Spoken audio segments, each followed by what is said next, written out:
السلام علیکم ورحمت الله وبرکاتہ. ملګرو زما فیسبوک په دنیا ما کړه میسج نه دی کړی. زما دا واحد یو میسج دی، اولنی میسج په سوشل میډیا باندې ورکوم.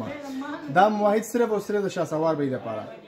شاه سوار بې ته زما خصوصي پیغام دا دی چې تا د الله لاره اختیار کړله، الله ته ځان حواله کو، اوس واپس ځان ډیډمتوب ته تراوې، نو دا تا سړی غټه غلطي ده.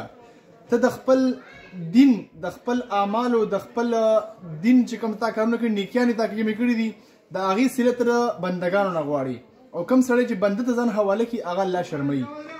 نو زما ته د خصوصي دا خواست وروره چې الله نه دعاګانې وغواړه، د الله نه غوښتنه وکړه. الله رزق ورکول والا دی. الله په قرآن کې الله فرمایي چې والله خیر رازقین، زه بهترین رزق ورکول والا یم. نو وروره بندګانو نه چې کوم دی تا کاته ختمه کړې ده، د بندګانو نه غوښتنه مه کوه، د الله نه غوښتنه کوه. ستا دعاګانې الله قبلوي، انشاءالله نور یې هم الله قبلوي، الله ورته اساني راولي.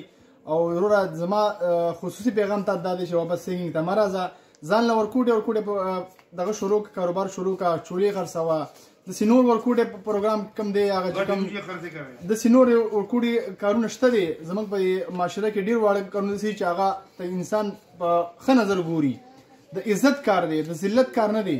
نو مهرباني وکړو مې د دې کار نه ځان وساته. الله دې ساتلی، 2 کاله دې شو الله دې ساتلی. نو مهرباني وکړه دې کاله نور مه راځه، دې کار نه ځان پاتې کا. یو عالم نه ما اورېدلي کم سړی چې دا کارونه کوي، سنګینګ کوي، نو الله یې په ذلیل مرګ باندې مړ کوي. تا به ډېر داسې کتلي وي زمونږ سنګران چې کوم دي هغې په اخره کې چې کوم دی یا کینسر شوی دی، یا غټه بیماري شوې ده، یا یې څه نور څه هارټ اټیک ورته راغلی، الله یې په ذلیل مرګ باندې مړ کوي. نو مهرباني وکړه دې ته مه راځه. صحیح ده وروره؟ والسلام.